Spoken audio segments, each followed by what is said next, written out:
এটি আদালতের সামনে পরিষ্কার করেছেন যে তাকে যখন জিজ্ঞাসাবাদ করা হতো, জিজ্ঞাসাবাদের মধ্যে একটি প্রশ্ন ছিল যে আপনি কেন আওয়ামী লীগের বিরুদ্ধে কথা বলেন এবং একই সাথে আপনি কেন ভারতের বিরুদ্ধে কথা বলেন, এই দুটো বিষয় তাকে স্পেসিফিকভাবে প্রশ্ন করা হয়েছে এবং তৎকালীন সেনাপ্রধান আজিজ সাহেবের বিরুদ্ধে তিনি কেন লেখালেখি করেন এবং বিশেষ করে 2014 সালের যে নির্বাচন ছিল এই নির্বাচন নিয়ে তিনি কেন এত উচ্চকিত, এই সমস্ত বিষয় তাকে জিজ্ঞাসাবাদ করা হতো নির্যাতনের মাধ্যমে। এই বিষয়টি তিনি আদালতের সামনে উপস্থাপন করেছেন।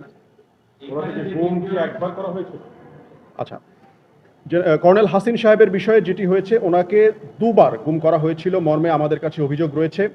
আমরা বর্তমানে এই মামলায় যে বিচারাধীন রয়েছে, এই মামলায় তার দ্বিতীয়বারের গুমটিকে আমরা এই মামলায় বিচারের মাধ্যমে এটা এস্টাবলিশ করার চেষ্টা করছি।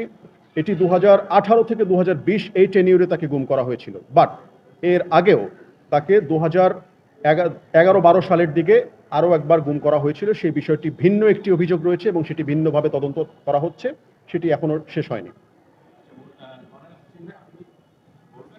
না, উনি যেহেতু সাক্ষী দিচ্ছেন এখন উনি সামনে আসবেন।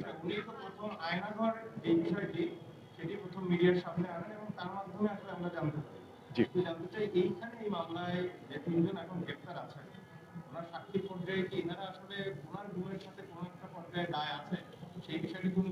এটা এখন পর্যন্ত বলেননি, তবে আপনারা অপেক্ষায় থাকেন, হয়তো ওনার সামনে যে বক্তব্য দিবেন সেখানে এই বিষয়টি পরিষ্কার হবে।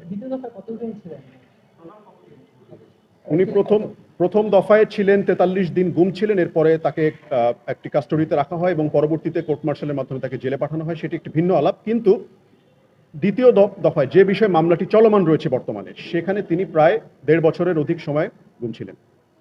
একটা বিষয়, আপনাদের এই মামলায় আরো যারা সাক্ষী আসবে, মানে সাক্ষীদের বিশেষ করে গুমের ঘটনা, এবং আপনারা বারবার বলেছেন যে এখানে অনেকের ভয় ভীতি হুমকি ধমকি আছে, এই সাক্ষীরা কি আপনারা এর মধ্যে যোগাযোগ করেছেন কারণ কবে কে আসবে, তো তারা কি আসলে কোনো ধরনের চাপ এবং ভয় ভীতির মধ্যে আছে না ওই দিন কবে আসবে?